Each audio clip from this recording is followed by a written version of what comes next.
Hello and welcome to Badminton Weekly. The new HSBC BWF World Tour season begins this week in Kuala Lumpur for the Petronas Malaysia Open, where the top stars are looking to get their 2026 campaign off to a positive start. Shi Yiqi will be among the many who aim to bounce back after losing the World Tour finals last month.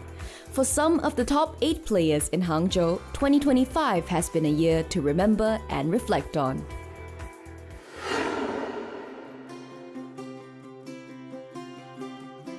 We did a great job for the whole year because actually we start the year with our result is not that good, but then we just keep belief in each other and just work hard and on every day of our training. So yeah, for this last tournament I think we did a great job also, but we need to learn from our opponent on how to handle the situation when it's come to the crucial point.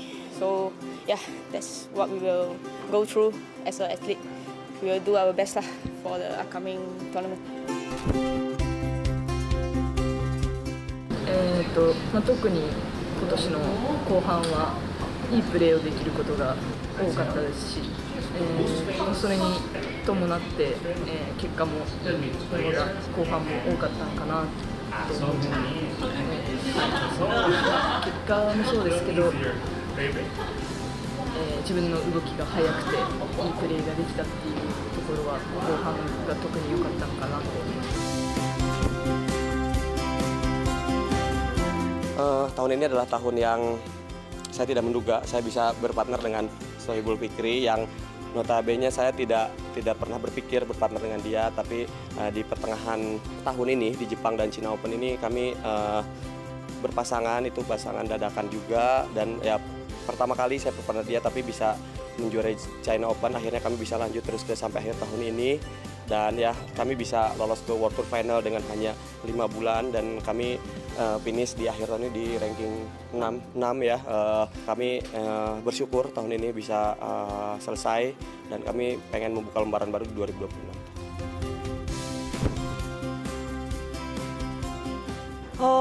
지금 이렇게 중국 선수들과의 게임에서 딱 끝나면서 2025년 10월 마무리했는데 혜정이와 약속한 거랑 목표한 거 같이 파이널에 와서 무대에서 뛰자고 한 것까지는 일단 너무 잘했다고 말해주고 싶고요. 저희 둘 다 자신한테. 근데 조금 아쉬운 점이 있다면 그냥 파이널 무대에서 조금 아쉽게 이렇게 했던 게 좀 아쉬웠던 것 같지만, 그냥 한 게임 한 게임 2025년 모든 시합에서 매 순간 최선을 다해주고 안 아프고 이렇게 마무리할 수 있음에 고맙다고 혜정이한테 말하고 싶습니다.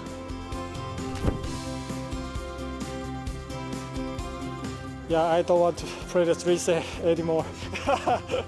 Just kidding. Because I really want to play even to 40. So I need to keep this like tempo of the tournament. So I don't want to lose this tempo, this rhythm. So I need to do that even like training. Maybe next year will be changed to 15 points. Maybe I have more chance.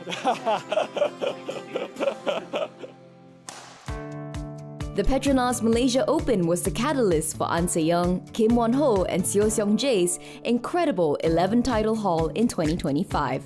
The Koreans won the first medal in Kuala Lumpur, and they are determined to repeat the feat this year, starting with their Super 1000 title defense.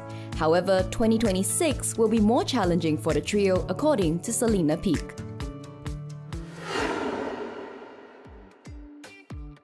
Because they had such a high win rate in the 25 season, especially for Kim and Seo, because they are a new pair. So they had their dream season in my book.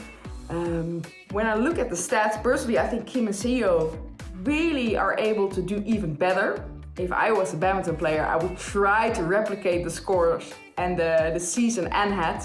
But it's going to be so tough for her to do even better, because that means she needs to win almost every matches, which is really, really tough to do, because we know that the competition in badminton is so high and we all can have a bad day amongst the season, and the badminton season is a long season. So it's going to be extremely tough to maintain the same win-lose rate in the 26 season. But on the other hand, they have done it. So why not do it again?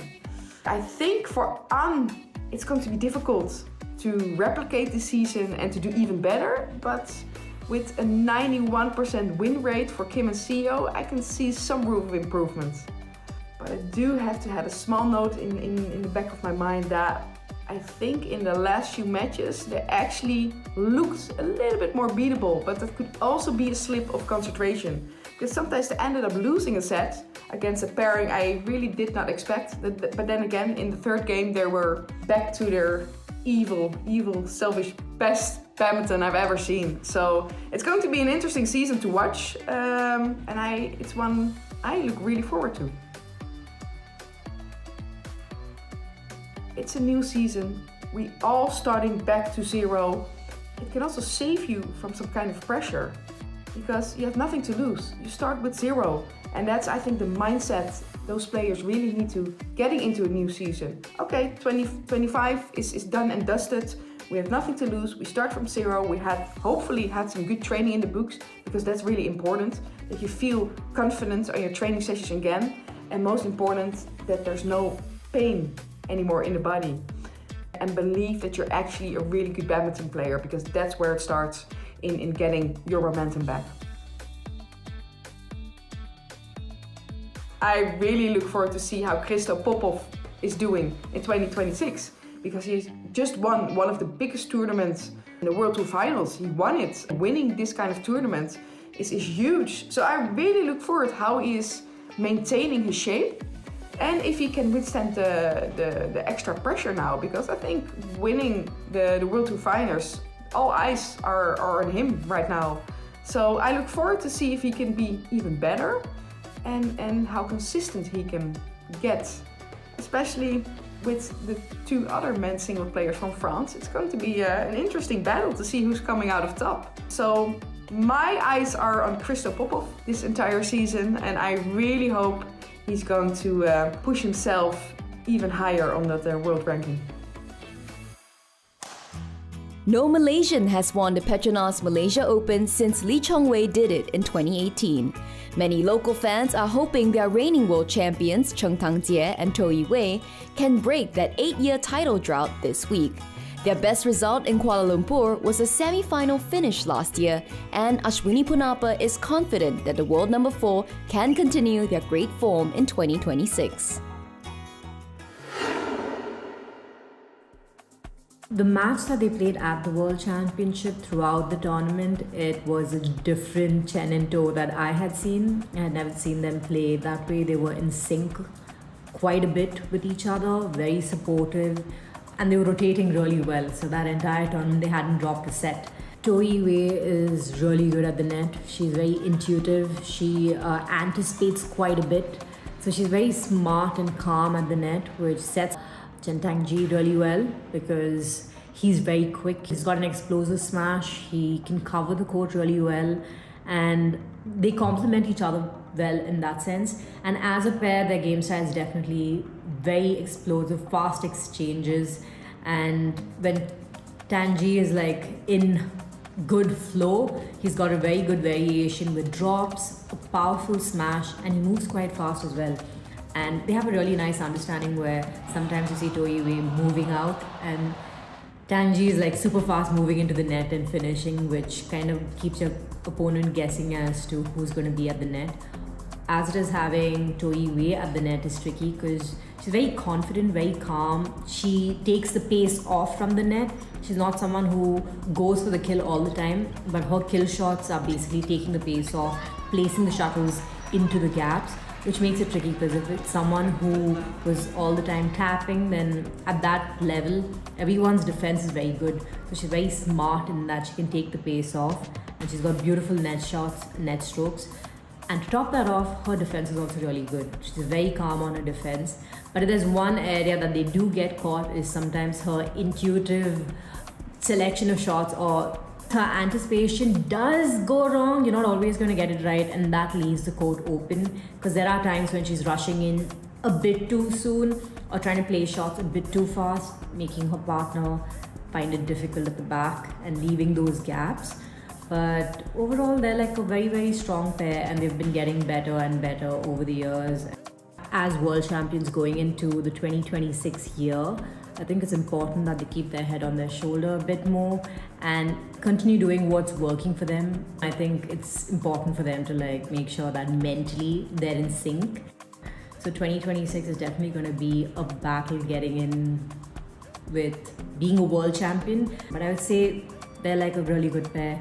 So they would definitely look at 2026 as a year to continue the good form they're in and hopefully stay injury free so that they can play well in the tournaments this year. Yuki Fukushima and Mayu Matsumoto won last year's Malaysia Open in only their third tournament together and collected a Yonex French Open title out of the 4 finals played. The Japanese believe that their experience as former world number ones contributed significantly to their ability to work well as a pair. However, Fukushima admits that playing with a different partner after 6 years has its challenges.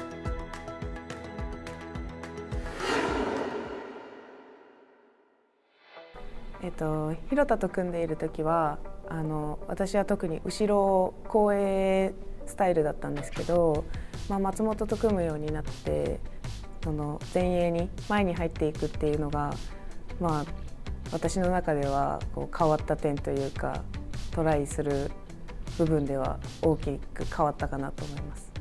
やっぱり実際に組んでみて分かるところっていうのがその強い強打だったりとか、やっぱり独特なプレースタイルっていうのも松本のそれがいいところっていうのがこう組んでみて分かる部分があったので、なんかそこはすごくやっててこっちもおすごいみたいなアグレッシブさがいいなっていうふうに思います。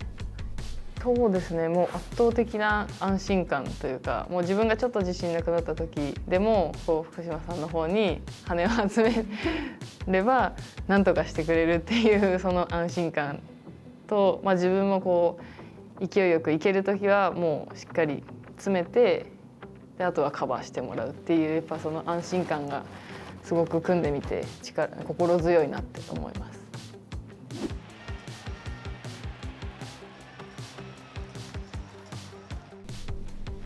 組み替えて1000の大会初めてだったので、それに組み替えてすぐに優勝するっていうのはなかなかないのかなっていうのは思いますし、プラスアルファちょっと私たちも年齢も上がってきてる部分もあるので、なんかこうその年齢でもできるんだよっていうのもちょっと証明できたのかなっていうのは思うので、自分たちにとってもすごくプラスだったっていうのもありますし、周りの人にもできるんだっていうのを思ってもらえたらいいなっていうふうには思いますね。でもやっぱりお互いに世界ランク1位になったことがある人でペアを組むっていうのはなかなかないと思うので、本当にそこの経験っていうのは大きく、今につながってるかなとは思ってます。